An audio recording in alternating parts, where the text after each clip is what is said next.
Year number 3 under Joe Rossi. Is this the time where the defense starts to take some strides? Funny enough, I think so.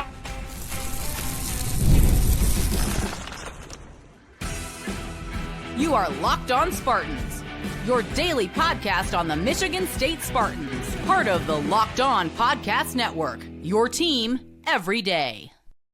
Spartan friends, Spartan family, Locked On Spartans listeners, how on earth are we all doing as we ramp up closer and closer to the holiday season? Thanks a lot for making us part of your daily routine right here on the number 1 ranked Locked On Podcast Network. Please rate, review, subscribe, comment below your thoughts on Michigan State returning Joe Rossi. Yes, this was news made kind of a week ago, but it's never too late to rehash it with the one, the only Chase Glasser of Spartans Illustrated, because Chase, we are at day 16 of offensive coordinator watch. I'm sure one will be hired eventually, but I'm really curious to get your thoughts on Michigan State bringing back Joe Rossi for a 3rd season.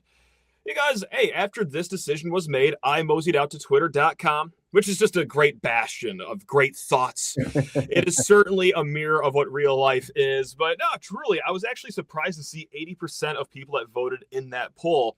They gave a thumbs up to Joe Rossi returning, and this is after they gave up north of 500 yards against Maryland. And kind of the joke, if not, it was actually, there was a lot of reality to it, was the 4 games leading up to that, starting with the Michigan game.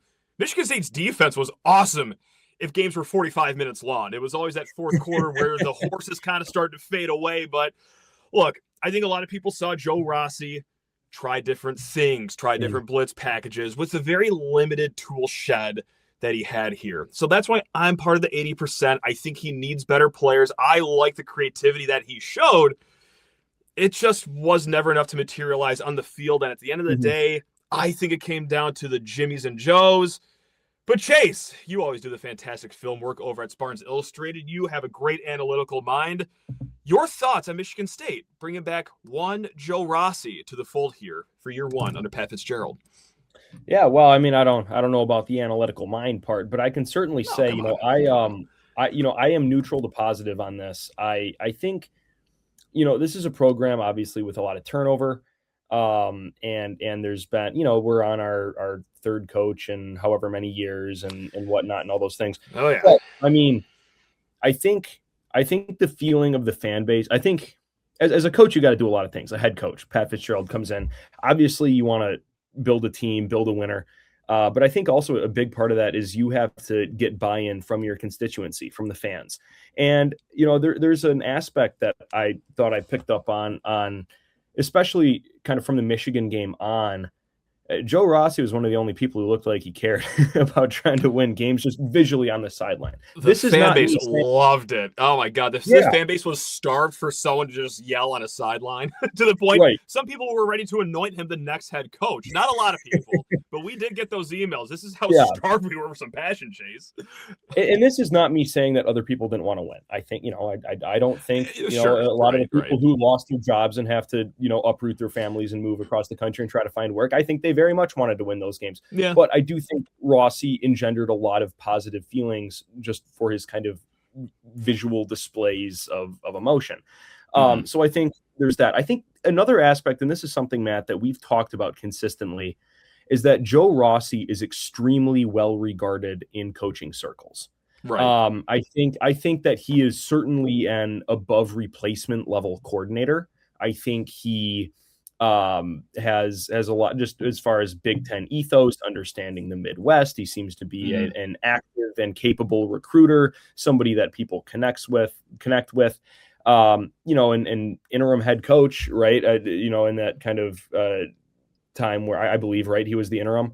I actually don't know if he was, but I mean, he's someone whose leadership chops have been well discussed, and I think having some sort of staff continuity in that capacity is good.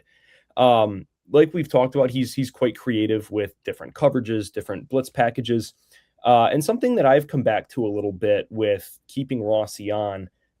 It's clear that he has a lot of different tools in his tool shed. He runs a lot of different coverages. He can pattern match. He can play man. He can do a lot of different things.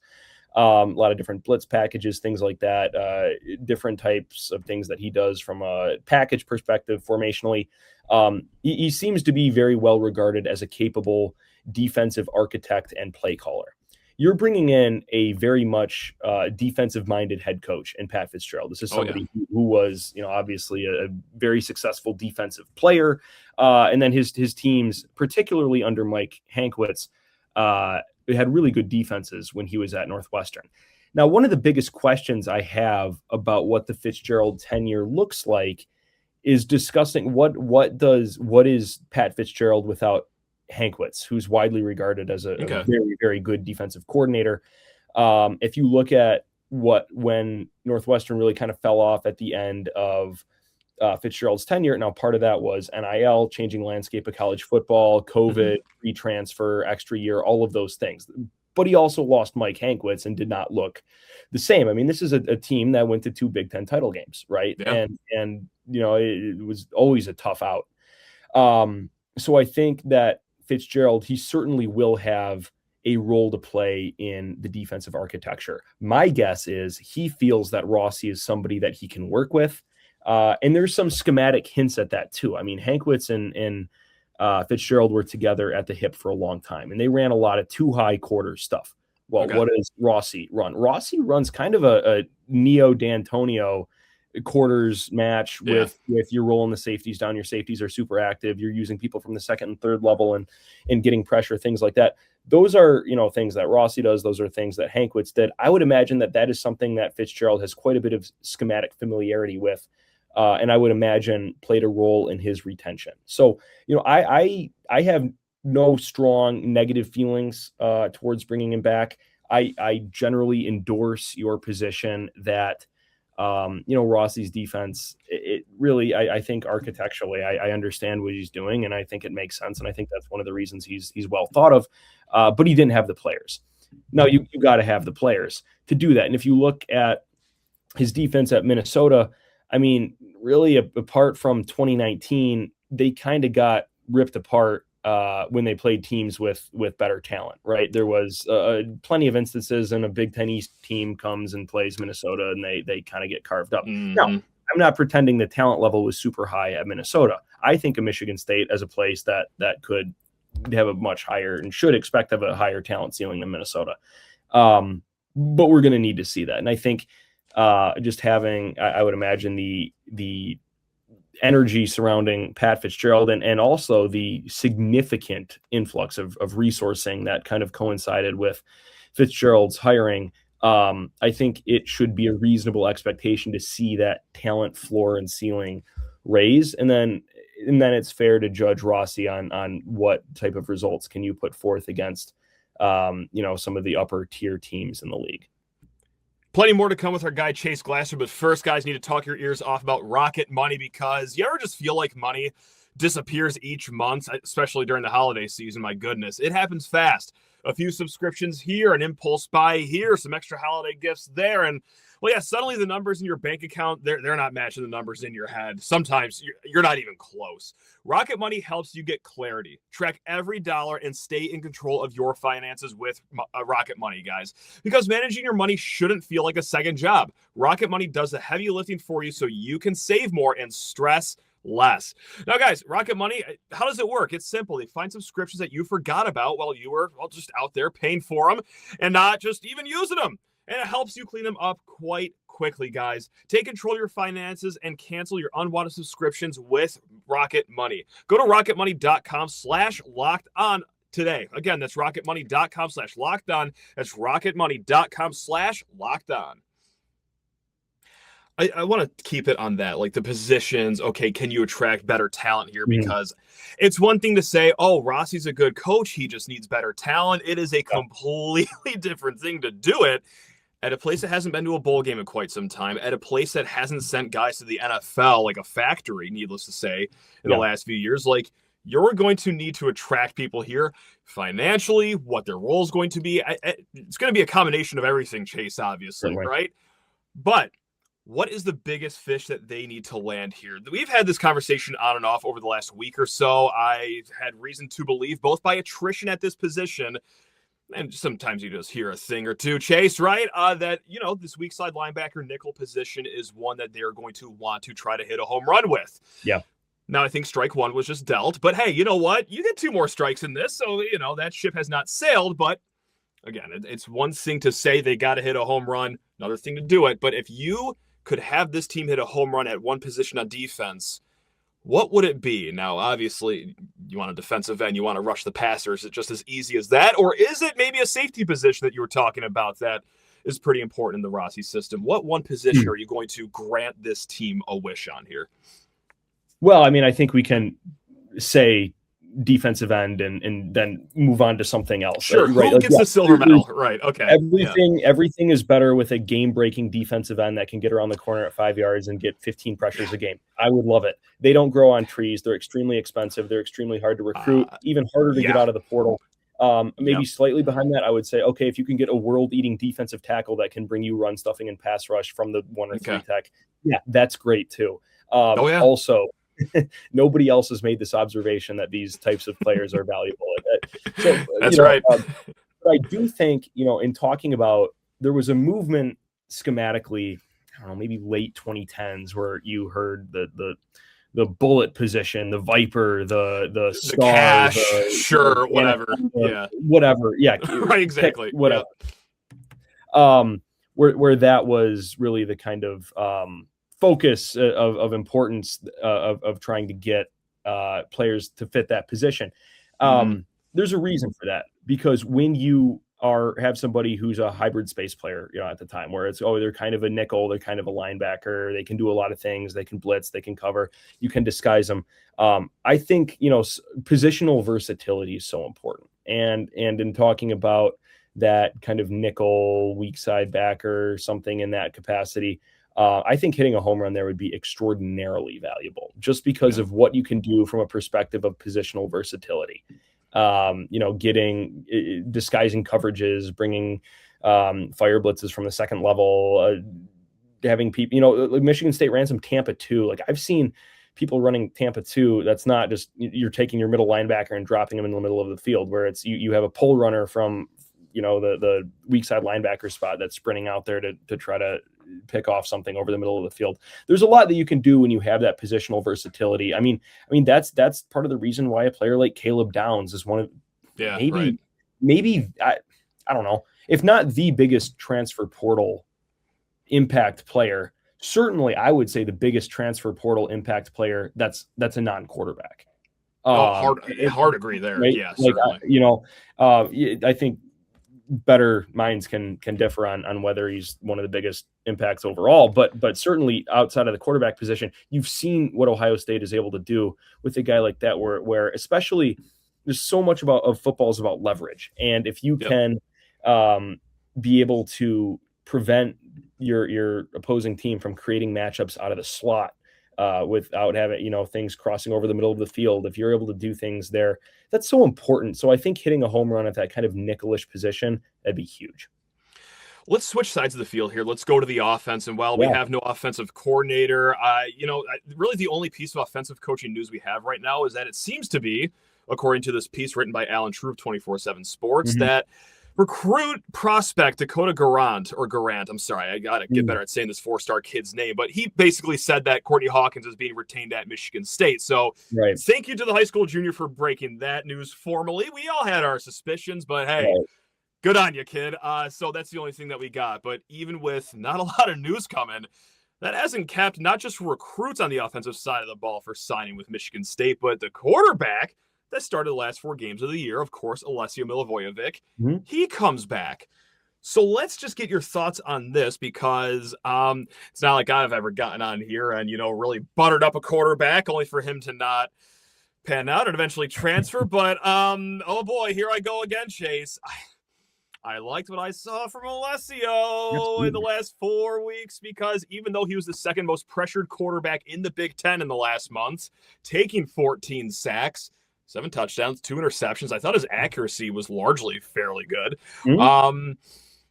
Here I go again, Chase. I'm falling in love with the quarterback again, and I don't know if I have a question. I don't know if I want you to talk me out of it.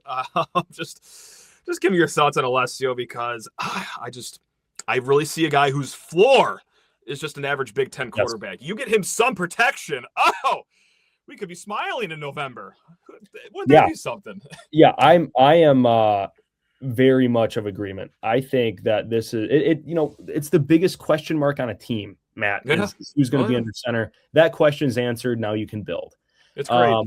You know, in prepping for this, it's like, okay, well, what stood out to you about Milavojovic? I went through and rewatched different packages from the games that he started, and one of my biggest takeaways was in every single game he took some sort of a hit that made me audibly say "ow" when I was watching it. There was one in particular against Minnesota in like the second quarter where I was just like, oh my gosh, like that. That was, oh man. You know what? There was one play in the second quarter against Minnesota where I looked at my wife. I said, if that happened to any adult that I know, they'd be in the hospital for 8 days minimum. I'd still be in the hospital. I'd still be in the hospital. Right? I know, And man, I mean, just you know, a lot of good stuff. The pocket presence, the sensing of pressure, which he got a lot of practice at that. A lot of experience, unfortunately. You know, but I think, you know, obviously there's times where you're just getting Olay blocks up front and you're just going to, okay, I'm going to take an 8-yard loss and it's going to be what it's going to be. But he didn't run himself into trouble that I saw. He didn't try to do the double back reverse field and then wind up taking a, you know what, I'm just going to eat this 8-yard sack instead of turning it into a 28-yard sack, which we've seen happen.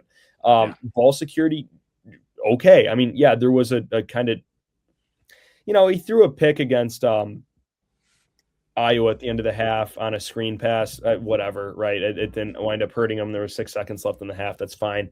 You know, he had a couple kind of bozo throws. He's a young quarterback. I'm not worried about that. Like, he threw a really bad pick against Maryland, whatever, right? Like, I you know, this is a young quarterback and I don't really care. I'm glad that he's throwing over the middle of the field and taking risks. This is a lost season. Develop, fine. Yeah, right. But broadly, I mean, just the accuracy, I think, was broadly good. The processing, I thought, was excellent. He had a couple really. There was I think the last touchdown that he threw against Maryland was kind of a layered throw. You know, kind of threading it underneath. Well, in front of the back line of the end zone over a linebacker with leverage away from a secondary player. Really, some really good throws. You know, it really had a good connection with McCray in that Iowa game. I mean, I thought he hung in there and made really, really excellent throws. Instinctive sensing of pressure, you know, which we kind of already touched on. And then when appropriate, used his legs, but didn't try to force it too much. I was impressed with what I saw. And I think, especially, you know, contextually looking at, I mean, there were so many of those games where he just, you know, 7 sacks against Minnesota, I think, another 5 against Penn State. And you know, he was getting beat up in other games as well. And I believe he was fighting through some sort of a shoulder injury for at least portions of that time. So I'm sure he was. I mean, what was at the end of the Penn State game? I think it was. He had both his ankles beat up, and then his shoulder he landed on wonky at the second to last drive. He had one functioning limb by the end of that game. So you know, and when you're the Black Knight from Monty Python, that's the comparison I made after that game. Even though I've never watched the movie, I've seen that scene, and I tried to make a movie reference. So I'm glad that you made it because I'm sure you're more apt to make it. So good. There we go. No, but I mean, it's just like, you know, obviously he's somebody who is tough, and this is you know, it's not like he's fighting through that on a team with playoff aspirations, or really even for most of the time that he was starting, legitimate bowl aspirations. Of course, right. So I mean, he seems very tough. I mean, you know, a leader, somebody who obviously stepped up. I'm extremely excited about him coming back, and I don't. This is not me saying, oh, he's going to be a star. This is me saying I think he's going to be a capable Big Ten quarterback, and I think that Michigan State is going to have a capable Big Ten coaching staff, and I think that that's going to be fantastic. The holidays, they always show up a lot faster than we expect. And if you're still putting together gifts, last-minute decor, or getting your home ready for guests, Wayfair has you covered. Whether you need a quick room refresh, new bedding, or those final seasonal touches, Wayfair makes it easy to get what you need and also what you need fast. Wayfair is truly your one-stop shop for everything home with decor, furniture, kitchen essentials, gifts, you name it, guys. For every style and every budget, they have it for you, all quickly delivered and just with ease. That's the best part of using Wayfair, guys, and their selection is huge. bedding, decor, kitchen gear, kids' room updates, whatever it is for whoever on your holiday list. Yeah, Wayfair's going to have something for them, guys. I was able to find everything I needed all in one place. So what are you waiting for out there? Get last-minute hosting essentials, gifts for all your loved ones, and decor to celebrate the holidays for way less than you can find in a lot of other places, guys. Head to Wayfair.com right now to shop all things home. That's WAYFAIR.com. It's Wayfair. Every style, every home. I know. Well, you keep on staring at like Aiden Childs and the physical traits that he had, the ceiling that he couldn't have, and then, well, you kind of just miss out on. Well, what about just having a decent floor? You know, right. And that, like, I'm just talking to myself right now. This is a conversation I have with myself in the mirror, and at the very least, I just see a guy that could at least hold his own. I expect a little bit more out of him, especially if you protect him. But look, there is another question I do want to ask here, and it's kind of. Okay, where are you going to go with offensive coordinator? And I don't, expect you to name names or anything, but there's two schools of thought. Is it, okay, you want someone that is going to have this identity of running the ball, kind of like maybe what the quarterback coach from Notre Dame can offer. That's a very pro-style offense. Or I've thrown around the name Cade Bell, who is the offensive coordinator over at Pitt. He has just only seen success wherever he has gone. However, that's kind of a little bit outside the identity of what a Michigan State might want to have here. It's a lot of spreading the ball out. It's a lot of spread offense. I just look across the lake and I see Wisconsin. They tried that early on with Luke Fickell, trying to go this air raid, going way against of what their identity once was. And while the word identity might just sound like a cliche, I kind of feel like there is something to that. So would you rather have an offensive coordinator that, hey, he gets results wherever he's gone? Damn the identity. Who cares about that? Let's spread this ball out. Or would you rather see this, kind of pound green pound? Let's actually have a pro style offense here. What do you think is going to fit MSU a little better here? It's really interesting you say that, Matt, because like this really is not necessarily the angel and the devil, but the two voices on either shoulder. It is though. Yeah. Right. Because part of me goes, yeah, Phil Longo was a disaster at it was Wisconsin. Now, was that a disaster because, well, I don't necessarily know that he's a great offensive coordinator, but I think he's a capable offensive coordinator, certainly. And, did the offense look so bad because of him and because Wisconsin is spiritually meant to run the ball? Or is it because his quarterback didn't make it past week 3 any of the years that he was there? I don't know. It's kind of the same thing. You see that with Rich Rodriguez, he came in and tried to run the spread at Michigan. It's like, well, was that the problem? Or was the problem that he just did not field the defense for 3 years? And could that be it? Yeah. Right, it's, I mean, there's a lot of, there's different questions. And I would just like functionality. Now it's interesting when I think of Michigan State from an identity perspective, and part of this is, my formative years being the kind of heyday of Mark D'Antonio. I don't really think about the offense at all. Like I think about defense. Fair. And having just like a gritty, just really, really fundamentally sound, hard hitting, kind of nasty defense. But that's also like, I said my impressions of my formative years of what great Michigan State is like the offense is there and they do some good things, but really it's like you're just not going to score. So I mean, I think I want competence. I want good I don't know. I don't need to see Michigan State try to shoehorn the players that they have into a system that may not fit them. I mean, I would like somebody, maybe somebody who, they're going to be there for like 3 or 4 years. And then, I don't need an up and comer with this new innovative offensive scheme. Maybe somebody who's been a lot of different places, run a lot of different things, and then can sequence an offense that makes sense based on the personnel that Michigan State has. And that personnel may change drastically year over year, just in the era of roster fluidity. Right. So, I mean, I don't, again, names, I don't know. I heard a lot of good things about Cade Bell. Right. And sure. And some of the other names that you see thrown out there. I'm not intellectually wedded, I guess, to any particular camp, but I would like to see this be maybe a lower ceiling, higher floor hire, where it's like, we may not be the 2019 LSU or Joe Brady or whatever, like is super innovative. Well, I mean, there's some personnel issues that may prevent that from happening as well. But like, possibly, maybe. I don't need to see this innovative offensive scheme that's like has the coaching blogs all aflutter. hey, somebody who's done a lot of stuff, an old salt, seen it all, worked with a lot of different rosters, a lot of different skill sets, and is going to be here for a couple of years before they take their next job and just get a functional offense that takes care of the football, moves the ball, stays on schedule. All of those other cliche things that you hear anytime you turn on a broadcast. That's what I'm looking for. And that's the benefit of getting somebody like a Pat Fitzgerald. He's been in the game for a really long time. And, I think that he certainly has the connections to get somebody like that. So, I mean, it's a long way of saying kind of, I don't really care who it is as long as it works. Just give me someone that can establish an offense that works.